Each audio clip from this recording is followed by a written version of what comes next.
আসসালামু আলাইকুম। ক্লাস 8। আজ আমি তোমাদের পড়াবো কবি তারাপদ রায়ের লেখা একটি চড়ুই পাখি কবিতাটি। তাহলে কবিতার কি নাম? একটি চড়ুই পাখি, আর কবি হলেন তারাপদ রায়। কবিতার নাম একটি চড়ুই পাখি। নামটা শুনেই তোমরা বুঝতে পারছো যে একটি পাখিকে নিয়ে, একটি চড়ুই পাখিকে নিয়ে কবি এই কবিতাটি লিখেছেন। চড়ুই আমাদের খুব পরিচিত একটা পাখি, যেটা আমরা সবাই দেখেছি। এই অতি পরিচিত পাখি চড়ুই পাখিকে নিয়ে কবি এই কবিতাটি লিখেছেন। কবিতাটি পড়ার আগে কবি তারাপদ রায় সম্পর্কে আমরা সংক্ষেপে কিছু কথা জেনে নেব। বিখ্যাত কবি তারাপদ রায় 1936 খ্রিস্টাব্দের 17 নভেম্বর বাংলাদেশের টাঙ্গাইল জেলায় জন্মগ্রহণ করেন। বাংলাদেশে স্কুলে পড়া শেষ করে 1951 খ্রিস্টাব্দে তিনি কলকাতার কলেজে পড়তে আসেন। কলকাতা বিশ্ববিদ্যালয়ে তিনি অর্থনীতি নিয়ে পড়াশোনা করেন। তিনি তার কর্মজীবনের প্রথম দিকে কিছুদিন শিক্ষকতা করেন। পরবর্তীকালে তিনি পশ্চিমবঙ্গ সরকারের তথ্য ও সংস্কৃত দপ্তরের অধিকর্তা হয়েছিলেন। কবি তারাপদ রায় তার বাল্যকাল থেকেই কবিতা লিখতে শুরু করেন। তার উল্লেখযোগ্য কাব্যগ্রন্থগুলি হল তোমার প্রতিমা, ছিলাম ভালোবাসার নীল পাতাতে স্বাধীন, কোথায় যাচ্ছেন তারাপদ বাবু, নীল দিগন্তে এখন ম্যাজিক, পাতা ও পাখিদের আলোচনা, জলের মতো কবিতা ইত্যাদি। তারাপদ রায় কবিতার পাশাপাশি অসংখ্য ছোট গল্প, রম্য রচনা ও শিশু সাহিত্য লিখেছেন। বাংলা শিশু সাহিত্যের জনপ্রিয় চরিত্র ডোডো ও তাতাই তার অনবদ্য সৃষ্টি। 2007 খ্রিস্টাব্দের 25 নভেম্বর তারাপদ রায়ের মৃত্যু হয়। এবার কবিতার বিষয়বস্তু সম্পর্কে সংক্ষেপে বলে কবিতাটির লাইন ধরে আমি আলোচনা করব। কবি তারাপদ রায়ের ঘরে বাসা বেঁধেছে একটি চড়ুই পাখি। খড় কুটো দিয়ে সেই চড়ুই পাখিটি কবির ঘরে বাসা তৈরি করেছে। সারাদিন ব্যস্ততার পর, খাবারের সন্ধানে ঘোরার পর সন্ধেবেলায় সে ফিরে আসে কবির ঘরে, তার তৈরি বাসাতে। এ বাড়ি ও বাড়ি থেকে সে খড় কুটো ধান নিয়ে এসে কবির বাড়ি নোংরা করে। তার বাসা থেকে ভেসে আসে কিচিমিচি গান। কবি মনে করেছেন এই চড়ুই পাখিটি হয়তো ভাবে কবি যখন বাড়িতে থাকবেন না, তখন এই ঘর দোর, এই বই খাতা, টেবিল, ফুলদানি তার হয়ে যাবে। চড়ুই পাখিটি ভাবে কবি ঘর থেকে চলে গেলে এই ঘর আর ঘরের সমস্ত জিনিস ভগবান তাকেই দেবেন, ঈশ্বরের আশীর্বাদে সেই সবকিছু পাবে। আবার কখনো কখনো কবির মনে হয় চড়ুই পাখিটি কার্নিশে বসে কবির দিকে তাচ্ছিল্যের দৃষ্টিতে তাকিয়ে আছে। কবির মনে হয় সেই চড়ুই পাখিটি এমন ভাব দেখায় যে কবির প্রতি দয়ার কারণে, নিঃসঙ্গ কবিকে যে একা ফেলে যেতে চায় না, সেই কারণে সে অন্য কোথাও চলে যাচ্ছে না, না তো সে ইচ্ছা করলে অন্য পাড়ায় যে কোনো বাড়িতে চলে যেতে পারে। নিতান্ত মায়ার কারণে, কবির প্রতি তার মায়ার কারণে সে কবির কাছে এই ভাঙ্গা চোরা বাড়িতে রয়ে গেছে। চড়ুই খুব চালাক পাখি। এই চালাক বা চতুর পাখিটির সঙ্গে কবি একটা মায়ার বন্ধনে আবদ্ধ হয়েছে।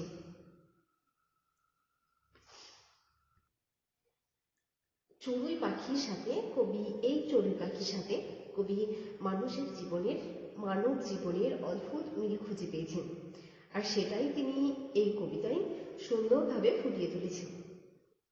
মানুষও চড়ুই পাখির মতো স্নেহ, মায়া, মমতা, ভালোবাসা দিয়ে বাড়ি তৈরি করে, ঘর বাঁধে।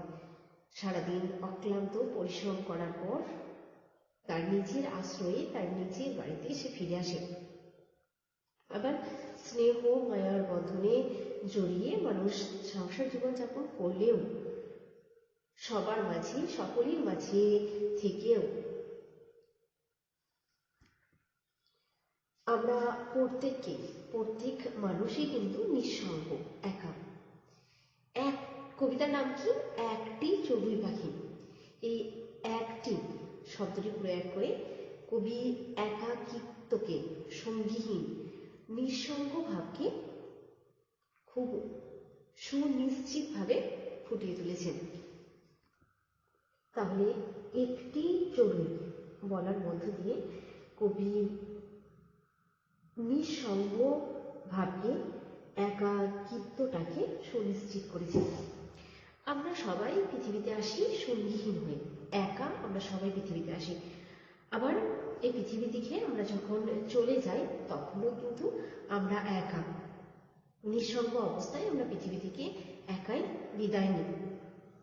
মাঝে কিছু সময় আমরা মায়ার বন্ধনে জড়িয়ে পড়ি।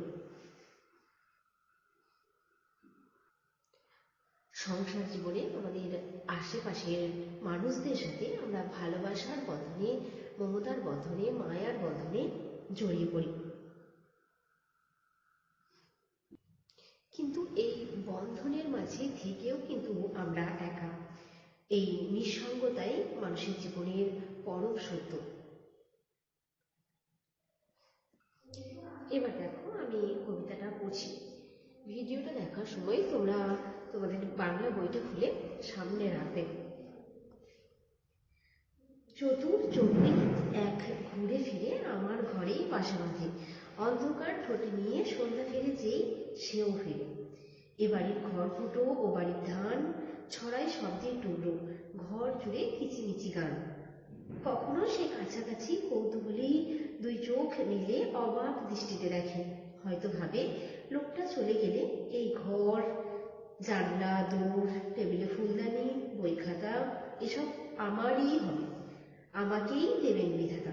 আবার কার্নিশে বসে চাহনিতে তাচ্ছিল্য মজার, ভাবটা যেন এই বাচ্চে ঘরে আছি নিতান্ত মায়ার শরীর আমার, তাই ইচ্ছে হলে আজই যেতে পারি এ পাড়ায় ও পাড়ায় পালেদের বসিদের বাড়ি, তবুও যায় না চলে, এতটুকু দয়া করে পাখি।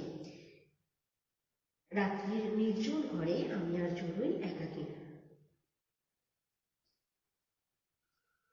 তাহলে কবি কি বলেছেন?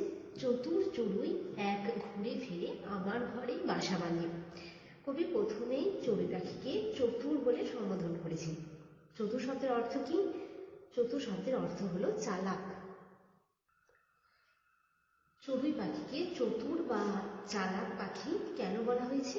তার কারণ হলো চড়ুই এমন একটা পাখি যে নিজে বাসা তৈরি করে না, কোনো আশ্রয়স্থল সে খুঁজে নেয় তার বাসা হিসাবে। যেমন খড়ের চাল, কার্নিশ, পুরনো দালান বাড়ি, এরকম জায়গায় সে বাসা তৈরি করে।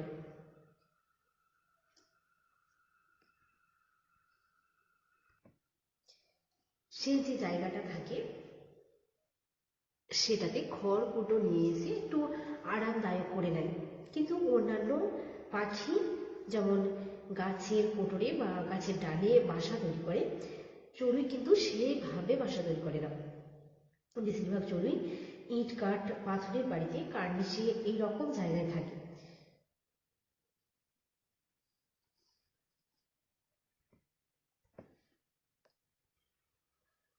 যার জন্য তাকে চতুর বলা হয়েছে। আবার চড়ুই পাখি খুব সামান্য আওয়াজ হলে সে তার চারপাশের অবস্থাটা বুঝতে পারে, মানে খুব কম শব্দে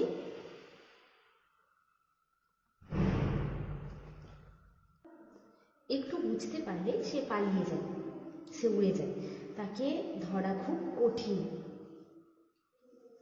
তাহলে এই চড়ুই পাখিটি বিভিন্ন জায়গায় গেলেও ঘুরে ফিরে সে কবির ঘরে ফিরে আসে। অন্ধকার ঠোঁটে নিয়ে সন্ধ্যা ফিরে যেই সেও ফিরে। দেখো, খুব সুন্দর একটা লাইন, মনে হচ্ছে যেন আমরা আমাদের চোখের সামনে সেই দৃশ্যটা দেখতে পাচ্ছি। কবি শব্দের মাধ্যমে আমাদের চোখের সামনে, পাঠকের চোখের সামনে ছবির মতো একটা দৃশ্য তিনি নির্মাণ করেছেন।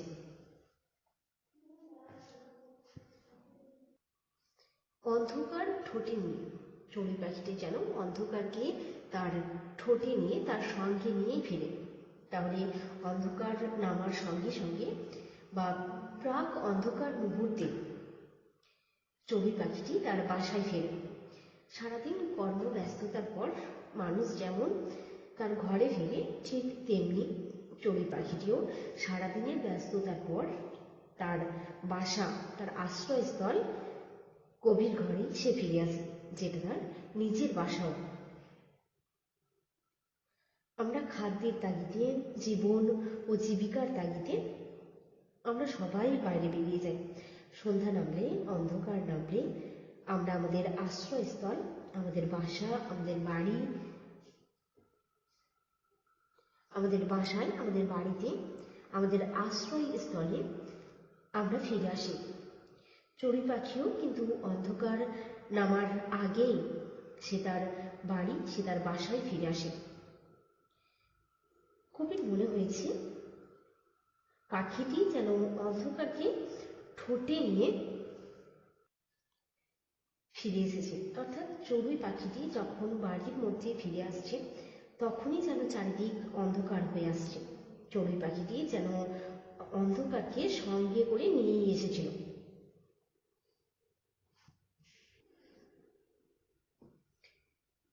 এ বাড়ির খড়কুটো ও বাড়ির ধান, ছড়াই শব্দের টুকরো, ঘর জুড়ে কিচিমিচি গান।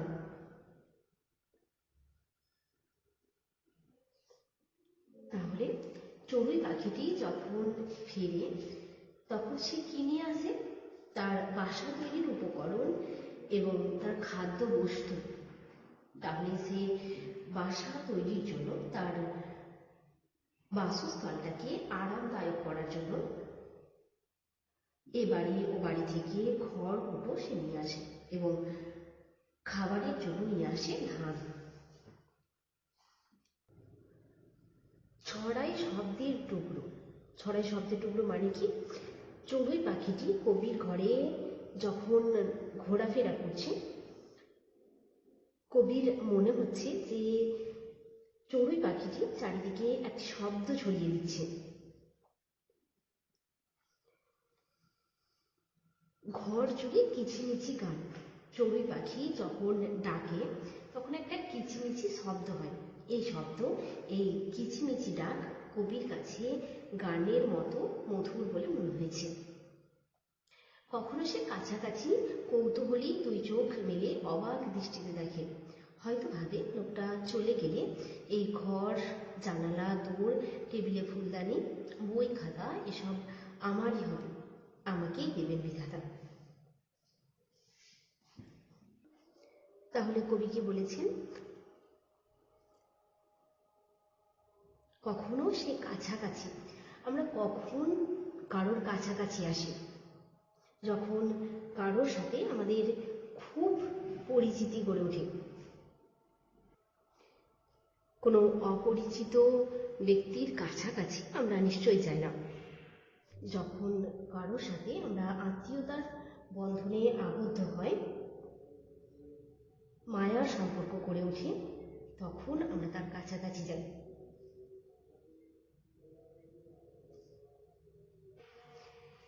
এই চড়ুই পাখিটি এবং কবি একটা ঘরের মধ্যেই রয়েছেন। কবির সঙ্গে চড়ুই পাখিটির একটা মায়ার সম্পর্ক গড়ে উঠেছে, তাই সে কবির কাছাকাছি আসে। কৌতূহলী দুই চোখ মেলে অবাক দৃষ্টিতে দেখে। কৌতূহল ভরা দৃষ্টিতে সেই কবির দিকে তার দু চোখ মেলে দেখে। কবির কাছ থেকে সে যেন কিছু জানতে চায়। কৌতূহলী হয়ে সে ভাবে, চড়ুই পাখিটি ভাবে, কবি যখন ঘরে থাকবেন না তখন ঘরের সমস্ত জিনিসের উপর তার অধিকার হবে, ঈশ্বর যেন তাকেই সবকিছু দেবেন। কবি না থাকলে সবকিছু তার হবে। তখন তার ক্ষুদ্র বাসস্থান, তার ক্ষুদ্র আশ্রয়স্থল, তার ক্ষুদ্র বাসা ছেড়ে পুরো ঘরটাতেই তার কর্তৃত্ব হবে, তার রাজত্ব হবে।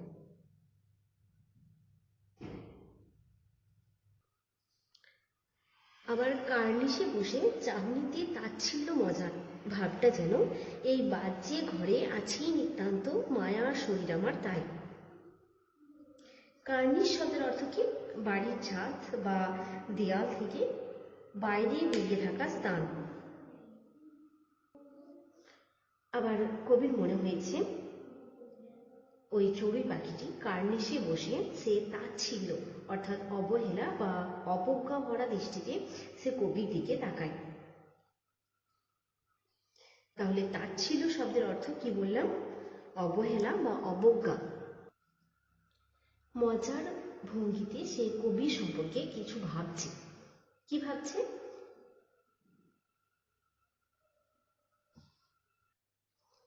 যে ঘরে পাখিটি আছে, কবির যে ঘরে পাখিটি আছে, সেই ঘরকে বলা হয়েছে বাহ্যে ঘর। সে কবিকে যেন বোঝাতে চাইছে কবির প্রতি একান্ত মায়ার জন্যই সে এই ঘর ছেড়ে যাচ্ছে না, না তো এই বাজে ঘর ছেড়ে কবে এসে চলে যেত। কেই বা থাকতে চায় এই বাজে ঘরে। কবির প্রতি নিতান্ত মায়ার জন্যই সে কবিকে ছেড়ে যাচ্ছে না। ইচ্ছে হলে আজই যেতে পারি এ পাড়ায় ও পাড়ায় পালেদের বসেদের বাড়ি, তবুও চায় না চলে এতটুকু দয়া করে পাখি। রাত্রির নির্জন ঘরে আমি আর চড়ুই একাকী। চড়ুই পাখিটি ইচ্ছে হলে, তার ইচ্ছা হলে সে অন্য পাড়ায় অন্য বাড়িতে চলে যেতে পারে, অন্য পাড়ায় পালেদের বসেদের বাড়ি সে চলে যেতে পারে, কিন্তু নিঃসঙ্গ কবিকে একা ফেলে সে যেতে চায় না, তাই সে এখানে থেকে গেছে। এখানে তোমরা একটা জিনিস দেখবে, এই যে চড়ুই পাখিটির অন্য জায়গায় চলে না যাওয়া, কবির কাছে থেকে যাওয়া, এই কথাটি কিন্তু চড়ুই পাখির হয়ে কবি ভাবছে। কবি কি বলেছে? তবুও চায় না চলে এতটুকু দয়া করে পাখি। ওই পাখিটি দয়া করে কবিকে ছেড়ে চলে যায় না। তাহলে চড়ুই পাখিটির কবিকে না ছেড়ে যাওয়াটা, কবির কাছে থেকে যাওয়াটা চড়ুই পাখিটির প্রতি কবির কৃতজ্ঞতার প্রকাশ পেয়েছে। নিঃসঙ্গ কবিকে একা ফেলে না যাওয়ার জন্য চড়ুই পাখির প্রতি কবি কৃতজ্ঞতা প্রকাশ করেছেন। তাহলে পাখিটি কিন্তু নিঃসঙ্গ কবিকে একা ফেলে যায়নি, তাই কবি তার প্রতি একটা কৃতজ্ঞতার ভাব প্রকাশ করেছে। একটা কৃতজ্ঞতার ভাব পাখিটির প্রতি কবির প্রকাশিত হয়েছে। রাত্রির নির্জন ঘরে আমি আর চড়ুই একাকী।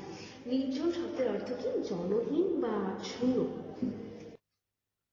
তাহলে রাত্রির নির্জনতায় কবির একমাত্র সঙ্গী চড়ুই পাখিটি।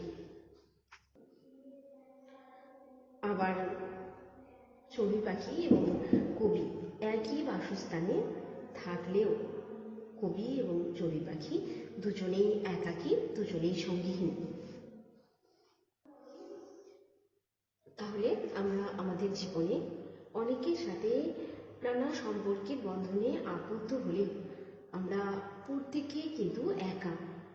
আর রাত্রির নির্জনতায় এই একাকিত্বের, এই নিঃসঙ্গতার ভাবটাকে বেশি ভালো করে অনুভব করা যায়। তাই একই ঘরে থাকলেও কবি এবং চড়ুই পাখিটি একই ঘরে থাকলেও তারা নিজের নিজের মতো একা।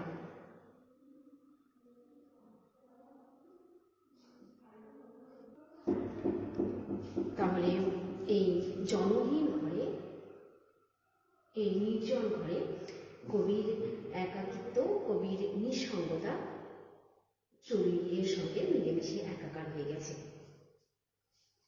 মানব জীবনের গভীর সত্য, চরম সত্যকে কবি এই কবিতায় ফুটিয়ে তুলেছেন। ছোট কবিতা, খুব সুন্দর কবিতা। কবিতাটা তোমরা খুব ভালোভাবে পড়বে। আসসালামু আলাইকুম।